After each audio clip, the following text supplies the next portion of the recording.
So thanks again, everyone, for joining us at the 2024 Sloan Sports Analytics Conference, Competitive Advantage Talks presented by Kager, Craft Analytics Group. My name is David Rhodes. I'm a first-year student here at MIT Sloan.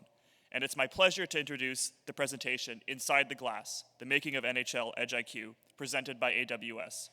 Please join me in welcoming our speaker, Brant Berglund, Senior Director of Coaching and GM Applications at the NHL, to the stage.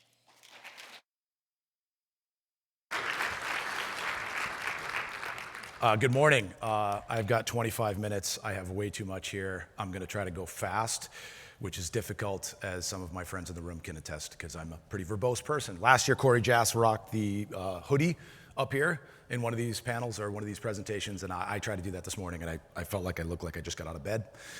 So I went a little more academia. I went cardigan. I hope that's okay with everybody. All right, let's begin. That's my quick bio. Currently, I am the Senior Director of Coaching and GM Tech and Applications. That started in March 9th of 2020, because that was a really good time to change careers.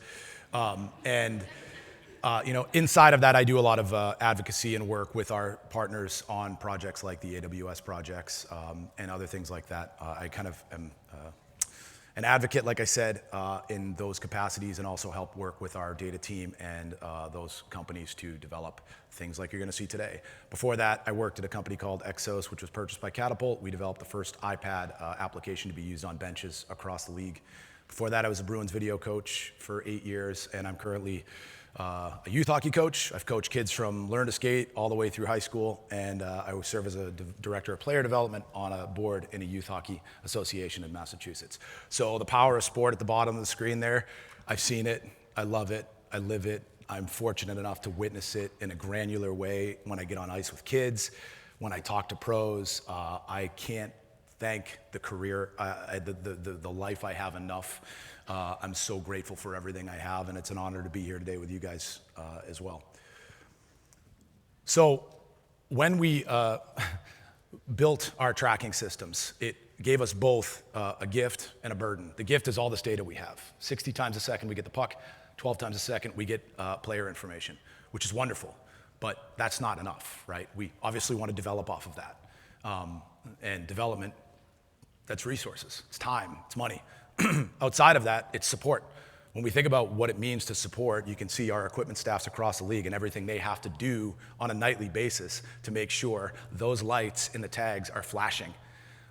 That's just the beginning of it, right? Then we have to worry about how we actually pivot these things out to fans in a meaningful way beyond just where players are on the ice. And that really led us to partner with AWS, because AWS is going to give us the delivery infrastructure we needed and the back-end horsepower that AWS is known for, none of which I'm going to talk about today. What we really wanted, along with those things, is to start learning more about artificial intelligence and machine learning, something AWS is also very strong in dealing with. And so our goal is always to enhance the game with data-driven insights. And AWS has helped us with 4 projects so far to achieve that by showcasing our on-ice talent. And then my favorite part of it is empowering our storytellers. Like, our storytellers are the other talent across the league. Every booth, every truck, we're loaded with talent. We're loaded with NHL games experience. Our job is to use the data to help them unlock the story they're going to tell.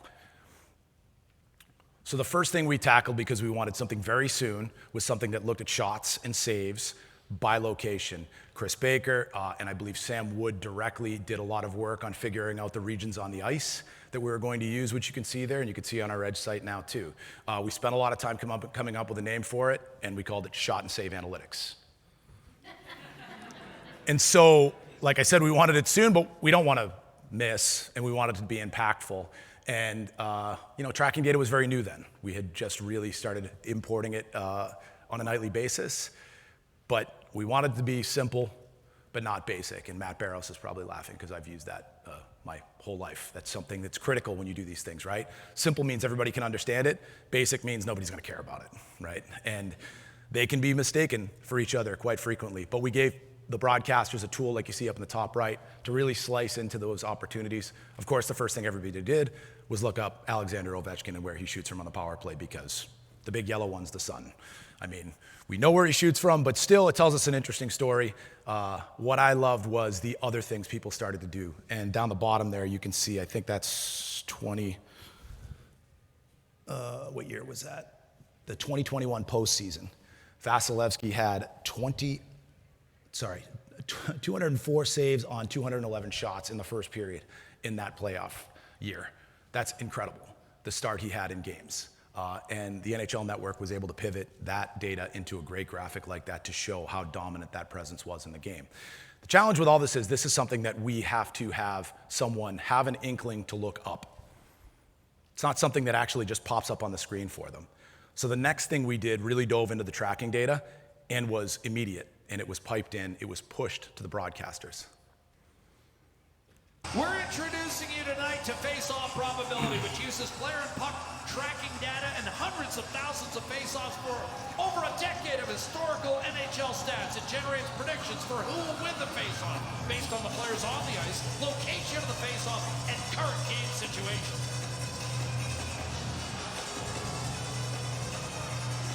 And now Ryan's moved out, and we got to flip the numbers. Yeah. Wow, that was well done. AWS coming through. I can tell you the first test game we did was in Vegas. I was in the press box. I looked down at the ice. I saw a player get thrown out. I looked at my laptop screen, and the new players had already arrived, and I was blown away by it. I mean, that's the sub-second latency we're able to get with face-off probability. The process is on the right there. Basically, when a whistle goes, we start calculating. We go back to the machine learning models we used to actually figure out where we are in terms of the players on the ice, who's the most likely to take the face-off, and the more information we get, like the proximity of the puck to the dot and where the players are starting to accumulate, we start to dial in more information, and we even update it further once a player gets thrown out.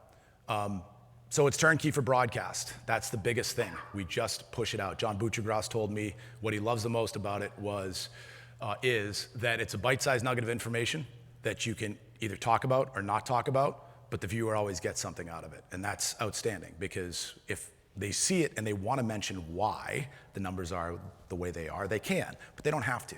And you've actually started to see it now pop up on regional broadcasts where it's just something that pops up on the ticker. But again, this is something that we learned through this process, that working with broadcasters, really there are 3 instances where things can be used during broadcast. It's in-game during play, it's in-game during stoppages, and it's in the studio, intermission, pre and post. During play, you have very limited real estate on the screen. You're talking about the score bug or the lower third, that's it. And that requires instant comprehension as well, right? People need to look up and see it because you can't rely on the broadcasters during the play to talk about the data.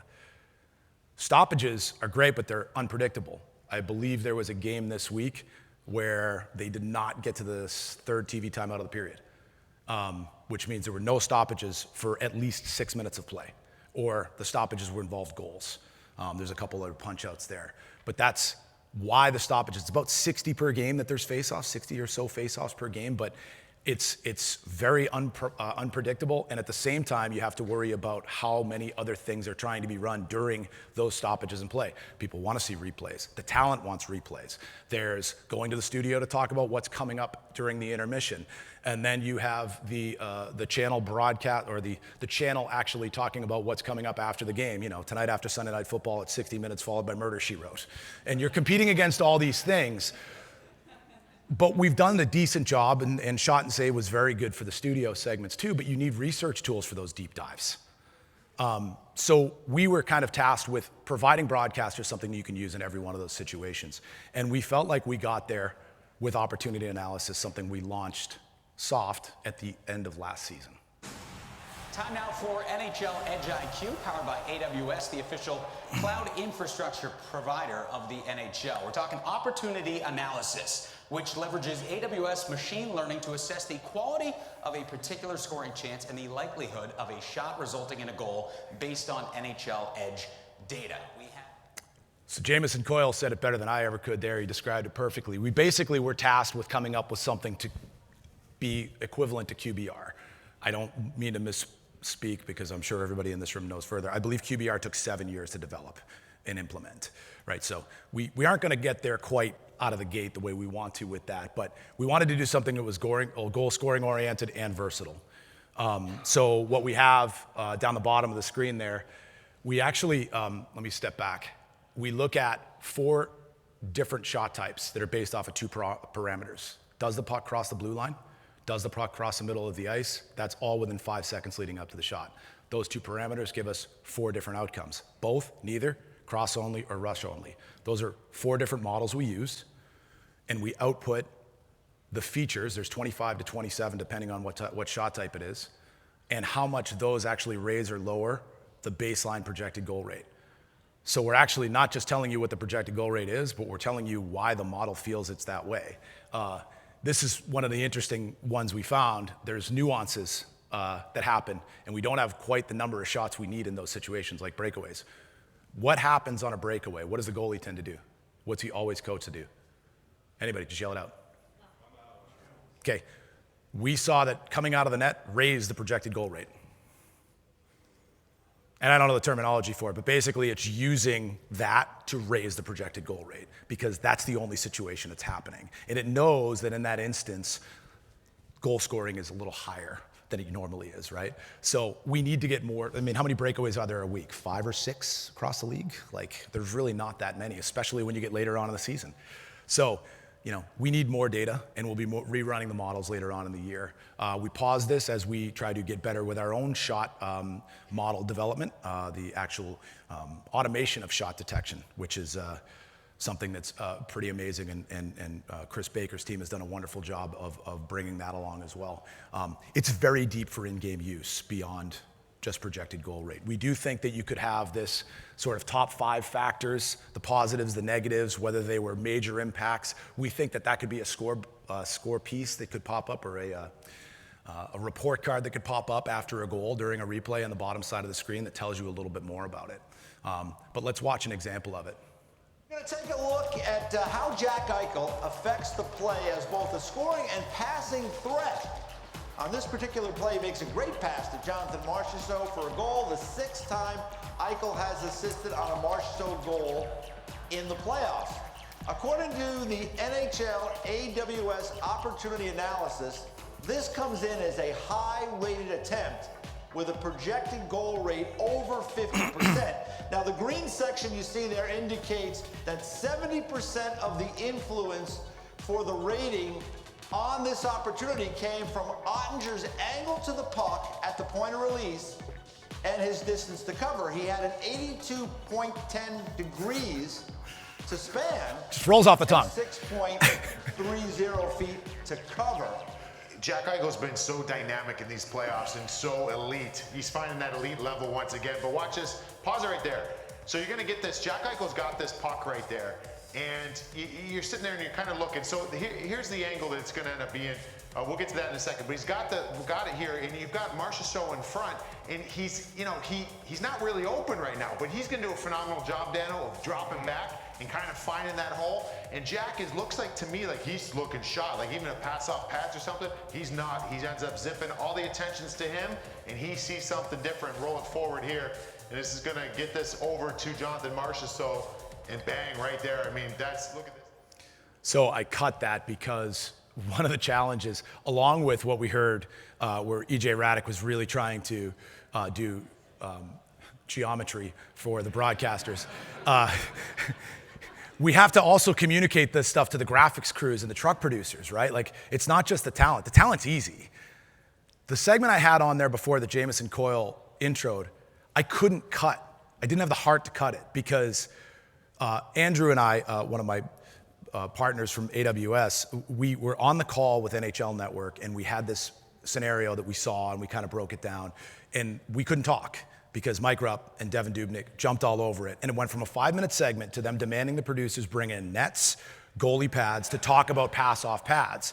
Like, the talent we got, that's easy, but it's getting the graphics guy to understand that that's the angle we're talking about.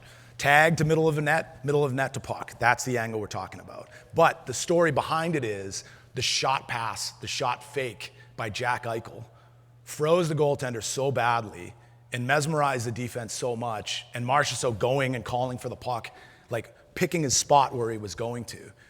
That's the story behind how you get to having an 82-degree goalie angle mismatch, right? We actually tracked 2 how much the goalie's angle has grown or shrunk in the quarter second leading up to the shot, knowing whether or not he's headed in the right direction or the wrong direction. It's an incredibly deep dive into shooting, and we're really excited to work further with the broadcasters on it. We're certainly even more excited to get more shots into the model and further it, and probably add more models than beyond the 4 we have, because we really like that you can know now, you can query. Think about just searching these things up. Show me all the rush chances during the game. Show me all the cross-only chances during the game.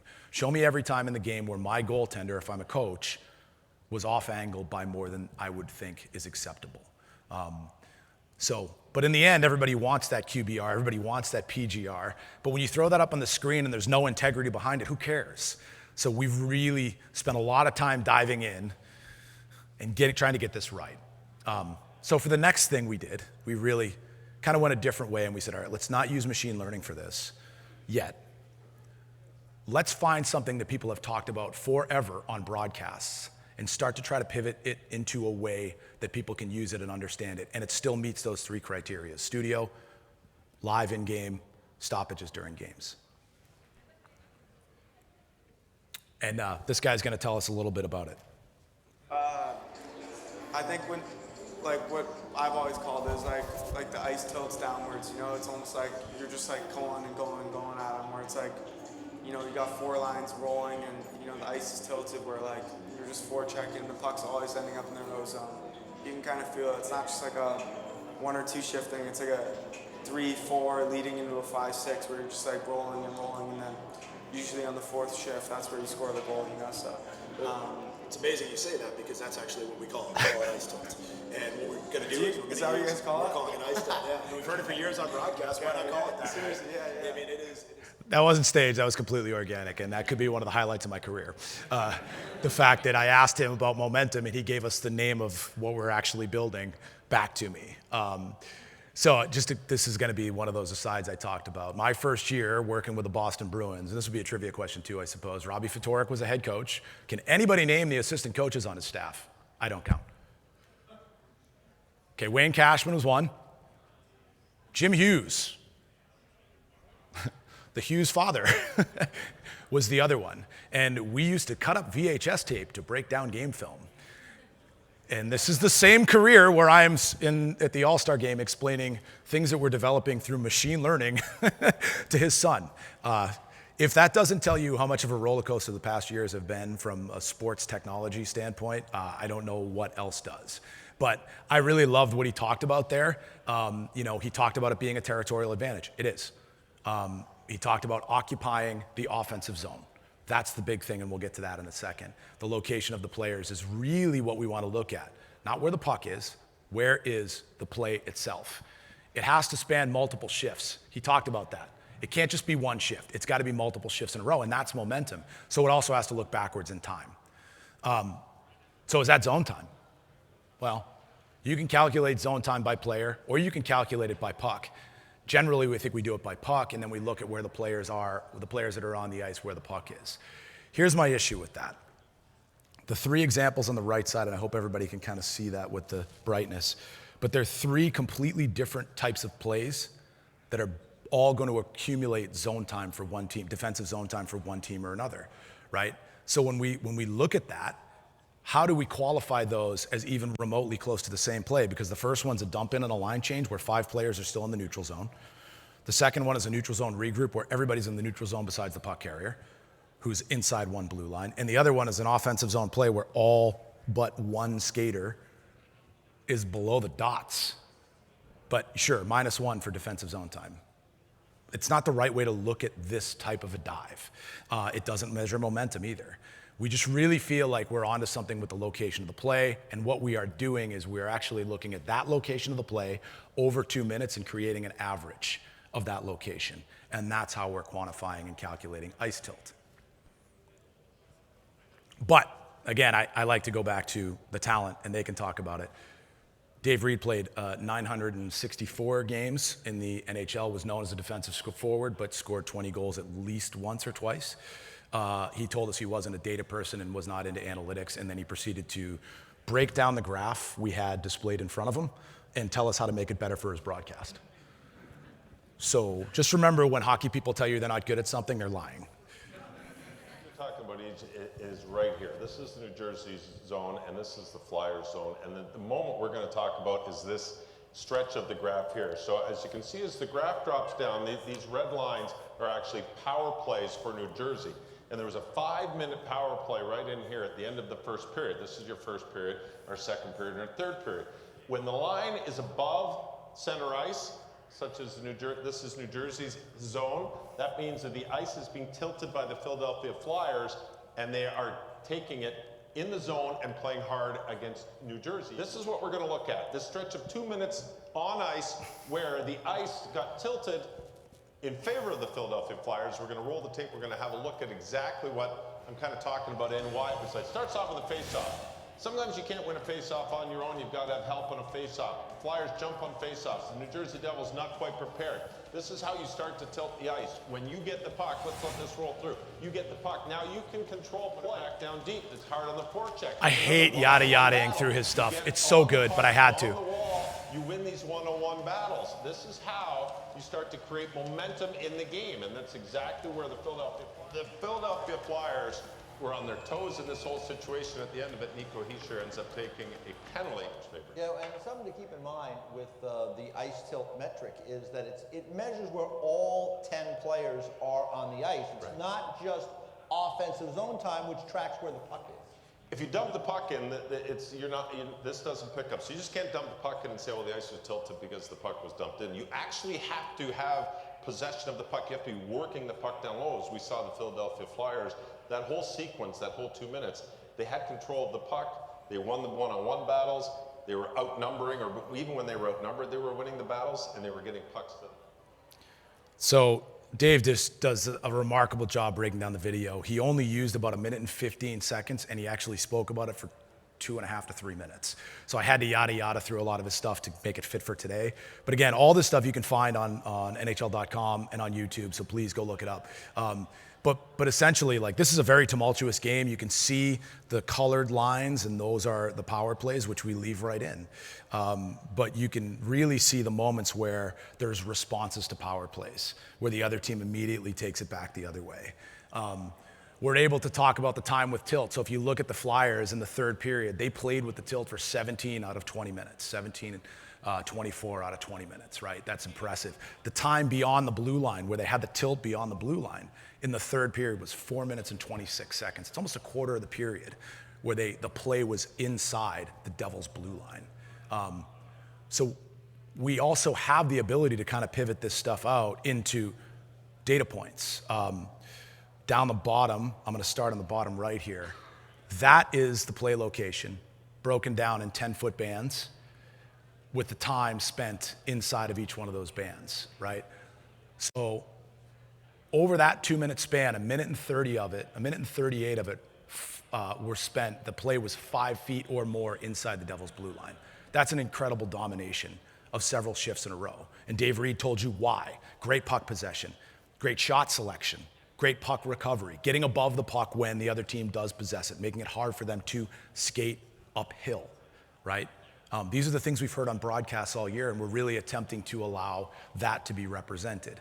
How do we represent it? Well, you can use a percentage that's based off of goal line to goal line, 0 to 100, or we can start it at 0 at the red line. And based off the team you're looking at, we can go with a differential displayed up there as well. I like talking about feet because I think it just makes a lot more sense, or meters, sorry, either way. And so, knowing that the play was 23.57 feet inside the Devils' side of the red line is something that makes a little more sense to me from an ice geography standpoint. I like it even better saying the play was 113.57 feet from the Flyers' net over that 2 minute span. You can also track the change in the ice tilt. So again, with something like this, how does this become something that is more machine learning driven? That's where we can really look at why, like we did an opportunity analysis, how do we actually figure out what leads to ice tilt? Is it closing races? Is it getting above the puck, getting more players between the puck and the other in your own net to prevent them from skating the play up ice? So there's a lot to come from this partnership. Our goal is really to tell the better story, or even further to enable our storytellers to unlock more from their experience. I do want to drop some thanks. I am lucky to be up here representing this. There are so many people on the AWS side, and I'm not going to be able to get to all of them, and the NHL side. Chris Baker, Ben Resnick, Neil Pearson, Russ Levine, Rita Chang, Ryan Deneen on the NHL side. On the AWS side, boy, we've worked with a lot of people, but Andrew Reich is here in the crowd with us too. Leon Lee, Chandan Dash. I'm just trying to cover the technical people, let alone all of the other people on Julie's team that help us bring this, Marshall, that help us actually bring this to life as part of a business dealing. So I hope you've got something out of this. I was honored to be up here for the second time on one of these stages.